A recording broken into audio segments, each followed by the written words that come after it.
Okay, hello. How is everybody? Good morning. Yes, good morning. Good morning to all of you as well. Okay, today we're going to do, I'll try and talk over the lawnmower. We're doing Downward Facing Dog. This is our new fruited Belgian wheat. The fruit that's in this one is white peach. Yes, thank you. That's fantastic. Yeah, it's better. It helps. Yeah. I think every little bit of sound blocking helps. Perfect. Okay, so yeah, this is a Belgian Witbier, um, which so it actually means like a white beer, which is kind of indication. It kind of indicates some of the coloring here. But yeah, it's pretty straightforward. Belgian Witbier, fermented with our Belgian strain, and the addition of white peach, and that's pretty much what I got for this one. We've done Belgians before, we've done Belgian wheats before, so this is right in that vein. Does anybody like want that kind of like explain like what I mean by? Is anybody like clueless when I say Belgian wheat? There's no shame in it. It's totally fine. Okay, sweet. This is called Downward Facing Dog. Okay, so let's taste it and see what we have to say. Oh, it smells good. Yeah. Alright, so my ignorance, is that like a blue moon type of, is that the same kind of thing? Yeah. Blue Moon is a Belgian wit beer as well. Yeah. It's a style that's kind of already inherently a little bit like lends to like fruity and lightness as well. So like that white peach is gonna come in and just enhance that. Takes it in a bit of a different direction, but yeah. Okay, so what are we smelling? What are we tasting? Obviously, we're smelling a lot of white peach. Let's just all, we can move past that. What else? What are we noticing about this beer? It's not dry, but it's balanced. Not dry, but balanced. Yeah. Okay. Yeah. Not sweet either. Extremely sweet. Yeah, I mean, I think like that's one thing that kind of circumvents expectations on this is like you get the aroma and you're like, oh, this is gonna be really sweet. Maybe similar to like the blueberry blonde that we had on from Saranac that does have a lot of residual sweetness as well as strong fruit aroma. This has a very strong fruit aroma, but the character of the beer, I think, like really preserves that like drier kind of Belgian character. Okay. Anybody else? It's not like crazy bubbly. Not crazy bubbly. Just a little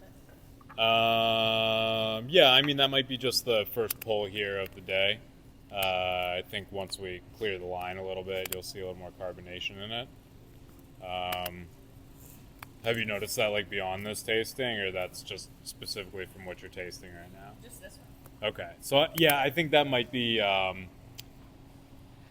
just so everybody like is thinking about the mechanics of the building a little bit. Is like the cold room that we've got back there. That's where all the kegs are stored.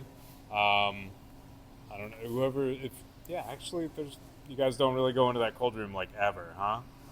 Okay, very soon we'll arrange like a tour both of the brewery and of the cold room. But the point that I want to make is that the cold room and all the kegs are back there. The lines are actually it goes underneath, really kind of through the kitchen and then across. Now our lines are insulated with glycol, so they're cold. But what sits in the line at the end of the day, like you take your last pull of the tap, that sits in the line overnight. So you're gonna get a little bit of inherent decarbonation from what's sitting in. So maybe this is like a note in the future, like when we pull samples for our tastings, let's like pull a little bit into a pitcher first, and then we'll get kind of like the full thing. That'll enhance the aroma too. Good carbonation enhances aroma.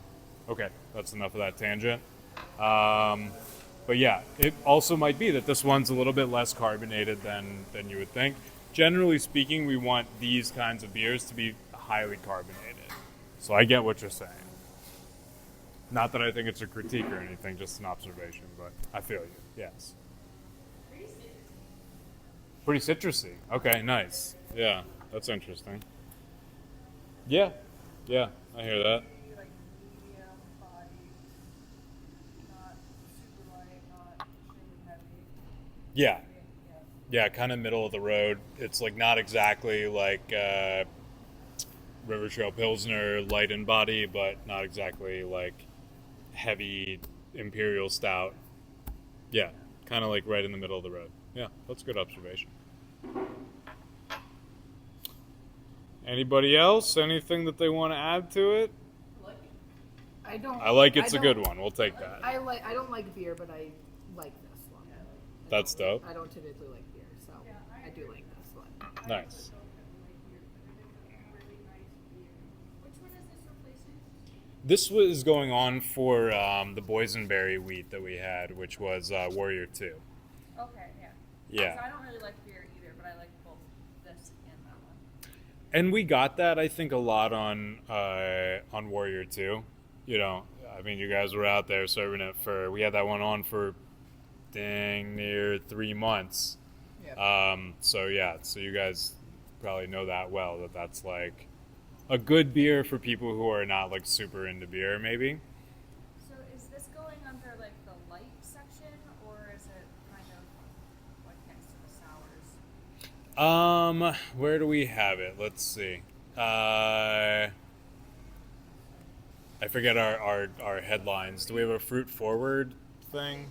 Does somebody want to grab a menu? This one has been on for since the weekend.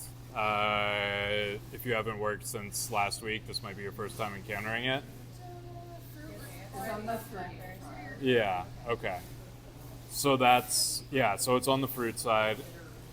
What do we think? Is that where it should be, or should it be in like the light and bright? No, it's very fruity. Fruity. Okay. Great. Yeah. I guess I would agree with that.